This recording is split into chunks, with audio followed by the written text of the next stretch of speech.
On Wednesday, the government said that Malaysia's trade soared to a new high in 2022. This figure surpassed 2 trillion ringgit for the second consecutive year and registered the fastest growth since 1994. Exports also reached 1.552 trillion ringgit, exceeding the 12th Malaysia Plan projection for 2025 by 24%, 3 years ahead of the target. It was described as a positive reflection that the nation's trade performance is on an upward trajectory, boosted by higher external demand and strong commodity prices. And as for Malaysian businesses, just how are they doing at the start of the new year, 2023? I'm Zahir Kelvin Ong Abdullah, and this is Money Matters.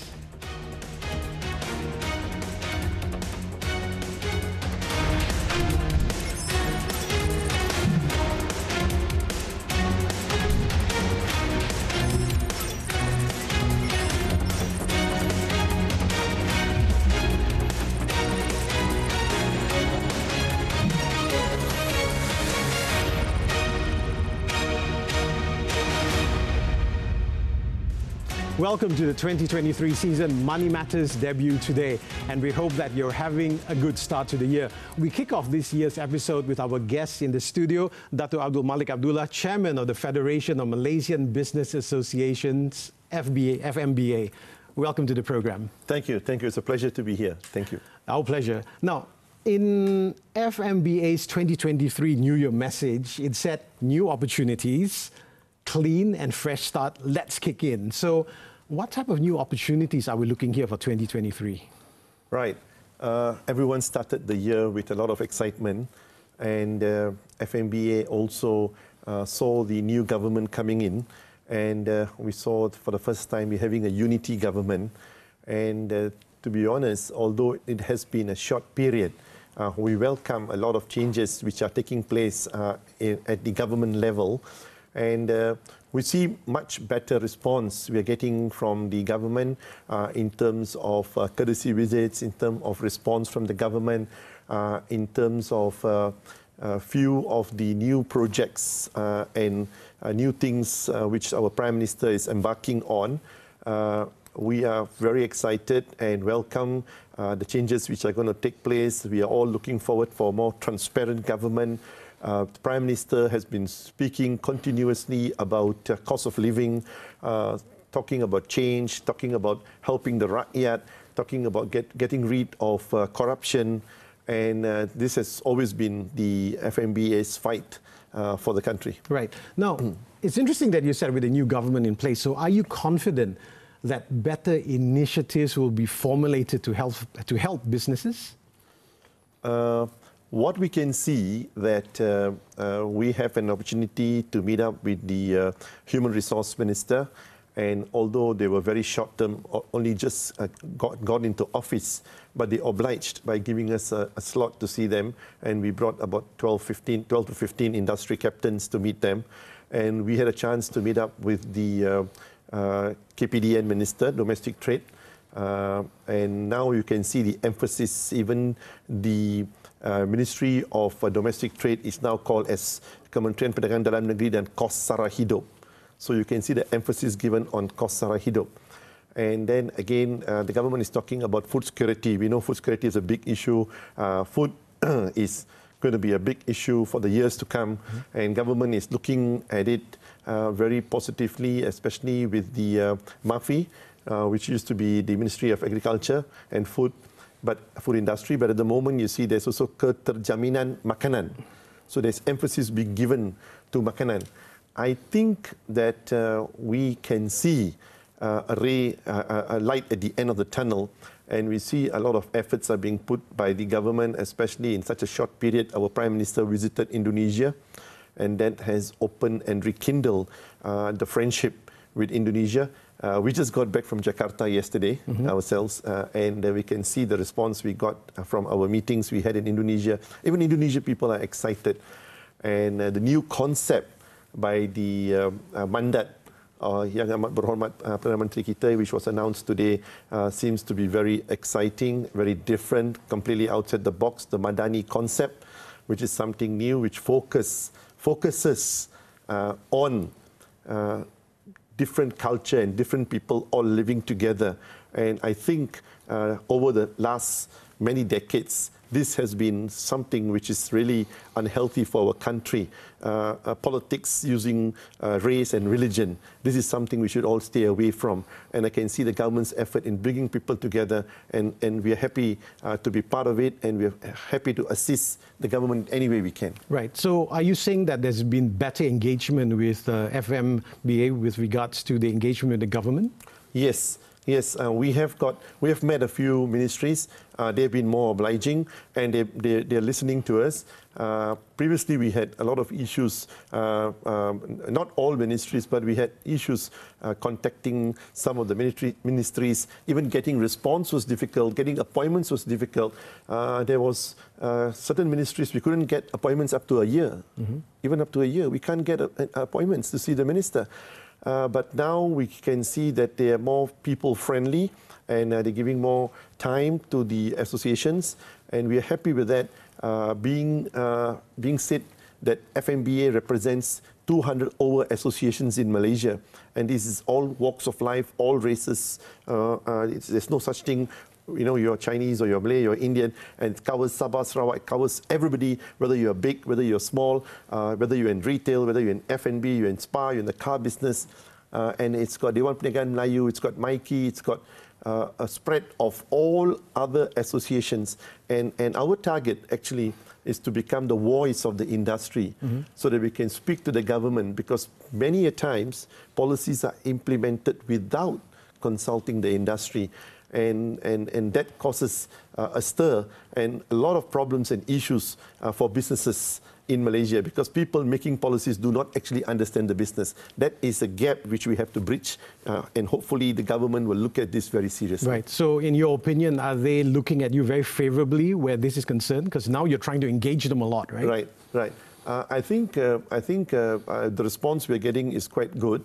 We contacted the MOF, recently, Ministry of Finance. We want to speak about the budget 2023. We have requested for 30 to 40 of us to go see them, and the response I got was very good from the top management, which was just this morning. And I think even the tourism minister has said that they will give us a slot. The minister from the communications have promised to give us an appointment next week, even though next week is Chinese New Year. I can see they are welcoming associations and NGOs more than before. And I think that's a very good start. Right, okay. Dato', we've just got to go for a very quick commercial break. And when we come back, we'll talk about how to tackle long-standing issues like subsidy rationalization. So stay with us.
You're still with us on Money Matters with Datuk Abdul Malik Abdullah, the chairman of the Federation of Malaysian Business Associations, FMBA. And he's with us in the studios here in Sri Pentas. Now, Datuk, before we went to the break, I was going to ask you about tackling long-standing issues. So one of it is subsidy rationalization. So how do you think this new government would tackle it?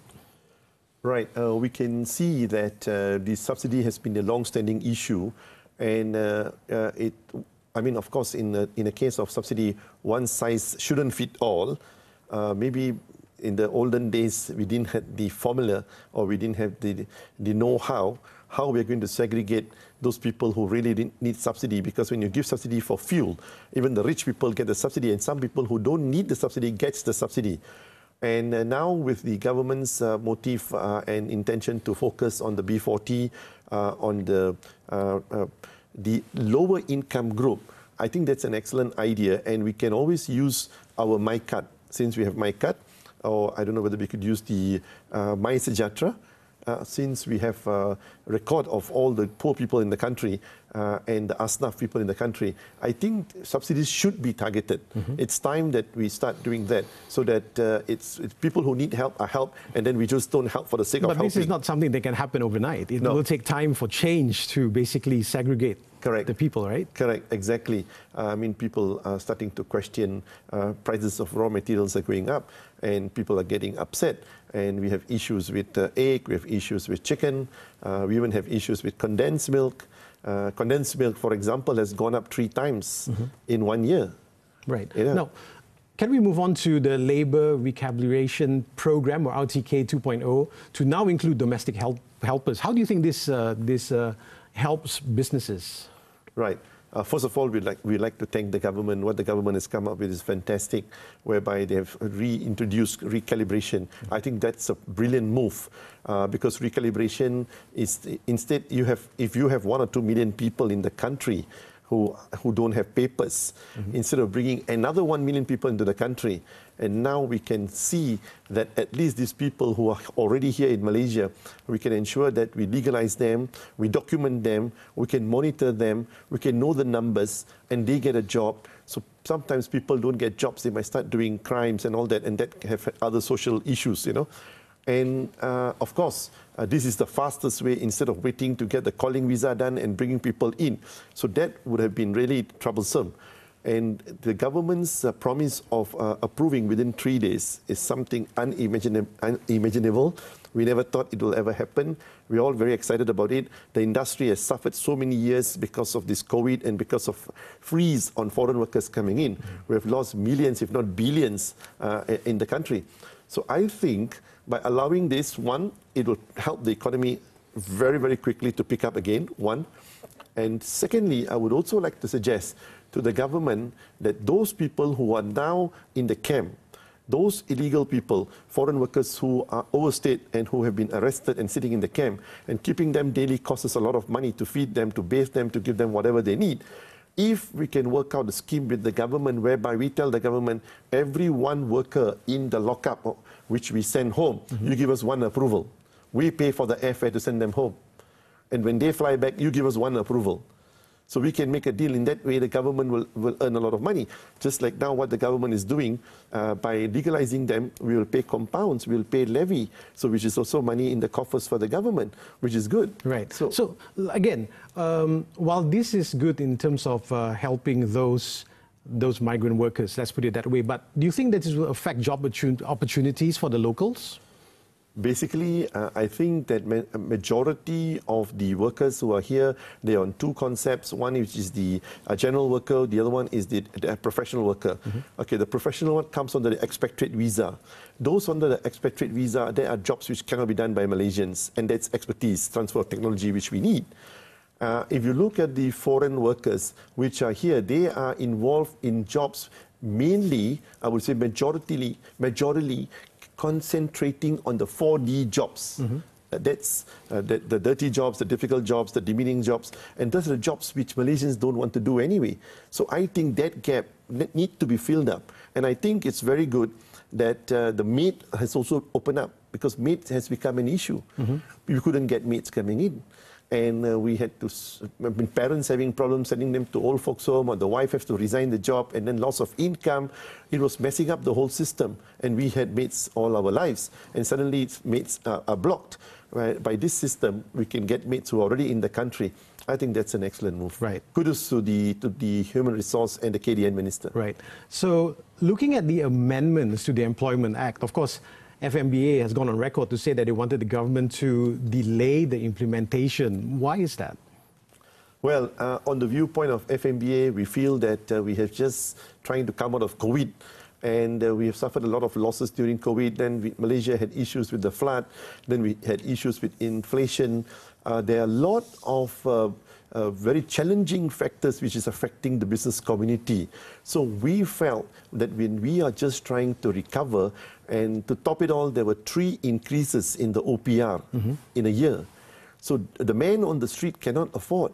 So we were of the opinion that the Employment Act should be delayed, because if you start in, we want a better life for all right here at Malaysia. You know, you want a balance, work balance, but at the same time, timing plays a very important role. So we were concerned that if the costs were to go up, will we be able to maintain our business? Will we be able to upkeep and maintain our same number of workers? And then there was also an issue on the maternity leave, increased to 98 days, additional 30 over days. That's going to be a burden to us. And we spoke to the minister saying that people will shun away from employing women. If you are going to employ a lady who just got married and you have a choice of another 3 persons coming for interview who are men, then everyone will start employing men and they will employ ladies. And that's being unfair to the ladies. Right. So, and we also brought up to the minister, a few countries in this world, they subsidize the maternity leave.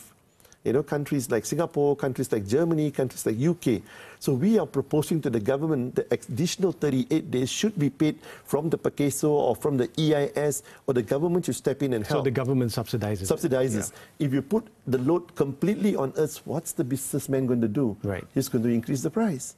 Therefore, it's going to be back to the rakyat, and the rakyat is going to suffer. And then whatever the government is doing is not going to be fruitful, because now prices has gone up. So what will the businessman ultimately do to maintain his business? He will have to increase the price. Right. Another thing which was really worrying us was Malaysia is doing this in regards to International Labour Organization and trying to upkeep with the developed countries and all that. Whilst we are the developing country, we're not a developed country yet. Our surrounding neighbors, especially people like Indonesia, Philippines, Vietnam, Cambodia, Thailand, they're not doing this yet. When a foreign investor, FDI, coming into this region, and if they compare the ASEAN countries, we were afraid that we might fall out. Shall we bring the investment in here? If we bring the investment into Malaysia, the rates are such. But if I go to Thailand, I pay lesser. Right. And especially these big companies, they employ thousands of people. So that was also another point which was quite a big concern for FMBA. Right. Hold that thought, Datuk. We just got to go for our final commercial break, so please stay with us. And you're watching Money Matters.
Thank you for watching Money Matters. Now, Datuk, the challenges by the expected slowdown in global economy and trade, are Malaysian businesses prepared for this? Well, to be very honest, I think my personal view is that the more we talk and the more we keep telling ourselves that the economy is going to slow down, that the global economy is going to slow down, things are going to get bad, I think we don't want it to be a philosophy or pre-thinking negatively and being pessimistic about it. From what I understand, and even I saw today at the beginning of the program, you said we had one of the best trades since 1994. And we have reached the target achieved the target 3 years ahead of time by 24% extra. And that's amazing. To me, to be very honest, I think if we can get through COVID, I try to tell my people there, the same thing, because I'm in the restaurant business. So I tell my people, stop worrying about what's going to happen to the world. Let's worry about our individual unit. How are we going to explore? How are we going to expand? How are we going to move on? How are we going to make full use of 2023? And we are looking at expansion plans. In fact, we have about 5 restaurants in the pipeline for this year, inshallah. So I think if you can go through COVID, and every business which has survived COVID has become much stronger. And if you can survive COVID, I think you can survive anything in the world. Because COVID, we were completely unaware what's coming, and we were not prepared, and it like open, close, open, close, open, close. And there was no handbook to guide you through COVID. It was something completely new for everyone. Exactly. And imagine, how we came out of COVID, how we ran the business, and the beautiful part of it, we did not get rid of the people which were working with us. Because we as business people, the moment you get rid of the people, to get them back, it's going to cost you a bomb to train people again and to get honest and good people. You filter them. It takes time. So I feel that if we are focused and we work with the government and we have our policies in place, we have Tengku Zafrul also doing a very good job, and he was in Davos and he was already promoting Malaysia. Our Prime Minister has promoted Malaysia very extensively in Indonesia. I think we are quite strong in our communities here in Malaysia, and I think it's not a very big alarm, and we should all focus and be positive about what's coming in 2023. What's coming in 2023. Okay, now, looking at what's coming in 2023, as well as the implementation of minimum wage, basically, which will be in July, right? So how do you think this will affect the business? Because some analysts have said that if business costs were to go up, then the business will have no choice but to pass it on to the customers. Right. I think that is... it's very common in any part of the world that cost has to escalate as time goes by. It's quite normal. I worked in Sydney before, and when I was there, wages for chefs were when I first joined, was at 32,000, and within 3 years it became 40,000 within 3 years. And the restaurant keeps increasing the price when the cost goes up.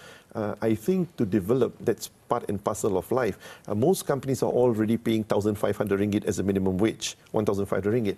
Those who are paying 1,200, they will not have people working for them. And now with the new law of overtime and all, I think if you look at it, there is also opportunity in every adversity. Some people are going to try to get the 48 hours work in 45 hours. Therefore, you're going to innovate. You're going to automate. You're going to come up with new ways to do things. You're going to be smart and make sure, because that's why you see in overseas countries, the way they work is very different. Sorry to say this as a Malaysian, there is no nonsense. When they say that you only work 8 hours a day, that 8 hours means 8 hours of work. That 8 hours doesn't mean in between there's a nasi lemak, there's a tea break, whatever break, all kind of break. Then the guy is missing, then talking, hey, what you did on the weekend, dude? Half the time you're not even, I think the actual input productivity given to the job is like 50% or 60% of that 100% time you are there. So owners as business are going to make sure that now, since you work less hours, I'm going to make sure that you focus and your time there is not wasted on hanging out and just wasting the day and waiting for the time to go. I think businesses will start operating more professionally and more effectively to overcome the cost increase. Right. Now, some business owners have said that moving forward, there have been calls for a special moratorium to assist in the recovery of the business. Do you think this is a good idea? Well, I'll be honest with you that FMBA was still trying to fight for a moratorium the last few months, and we did send a memorandum to the Prime Minister last month, still requesting for a moratorium. Small businesses and especially SMEs still need that breathing space, because when you don't pay for 1 or 2 years and all of a sudden you're going to pay every single loan, we're talking about each family has got at least 3 or 4 loans, and all of a sudden you're going to pay all loans, and on top of that you're going to pay with the OPR increased 3 times. It's like a shock. I mean, give it to us slowly, you know. Yeah, so we can take it, give it to us a dose at a time, not all at one time. So that's our request. We're still asking for a moratorium, and I think moratorium doesn't mean a moratorium for all, moratorium for those who need it. And there is a trick to the moratorium. The moratorium have to make sure there's no compounded interest. The way the moratorium is done is got to be fair. The bank's got to help businesses that in such a way that I mean, if you extend for 6 months, but the interest 6 months is loaded at the end of the tenure, then it comes back to square one. Right. So we are very happy that the Prime Minister earlier said about the OPR that he will leave it to Bank Negara Malaysia. So we were very skeptical and worried what's going to happen. It was announced there's going to be an increase, but now they have retracted, and we welcome that, and we are thankful to the Prime Minister and Bank Negara Malaysia. Right. Datuk, the final question. The 2023 budget is to focus on services sector. So let's look at the FMBA's wish list for the budget. What is it that you feel would be right for the businesses? Right. Basically, first of all, the most important thing which we would like to request from the new government is that any new policies to be implemented, we hope that NGOs are invited for a dialogue session so they get to understand the business better. And before making any policies, we are consulted. That's very, very important. And every time the government makes this mistake and then everybody gets unhappy, there's always somewhere in the middle we can meet. But sit with us, call us. We are the people. We know what we want. And give us an opportunity. That's one. 2, of course, I've asked for the moratorium. That's number 2. Number 3, you look at things in prices going up, electricity is going up, many things are going up. A lot of people are being affected. So we think that any increase should be done, if you have to increase, but it should be done periodically, not at one go. You know, it's just beginning of the year, you know. And of course, we have the chicken and egg situation. Yeah, we hope that can be sorted out, and it's not rocket science. We're buying eggs from India at 50 cents per egg, so that's really affecting the man on the street. And besides that, we have also did request that on entertainment tax, especially for theme parks. Yeah, theme parks, they levy a 25% tax for theme parks, but theme parks is not an entertainment. It's not a casino, or it's not a place you go to enjoy. It's more for family. It's more of a family unity, and we're talking about Madani concept, bringing people together. So why are you asking for 25%? Things like that, you know, and things like the government says the levy for the foreign workers is at 1,850 ringgit, but once they complete the 10 years, it goes to 6,000 ringgit. I mean, what? It doesn't make sense at all. Right. Why are you trying to? You should be helping the businesses, not ripping them off. Help them. Yep. You know, that's how when businesses grow, we pay you tax, and we grow together. Right. So that's why we have made a 10-point memorandum actually, and sent it to the Prime Minister, waiting for them to come back. We're waiting for him to come back. Datuk, thank you very much for appearing on Money Matters. It's been a pleasure having you with us. Thank you. Thank you so much. That's all the time we have for our debut episode of 2023 for Money Matters. Again, thank you, Datuk Malik, for sharing your thoughts with us this evening. And to all of you out there, thank you for watching. Do join us the same time next week for more money insights that matter. I'm Zahir Kelvin Ong Abdullah. Have a great weekend and take care.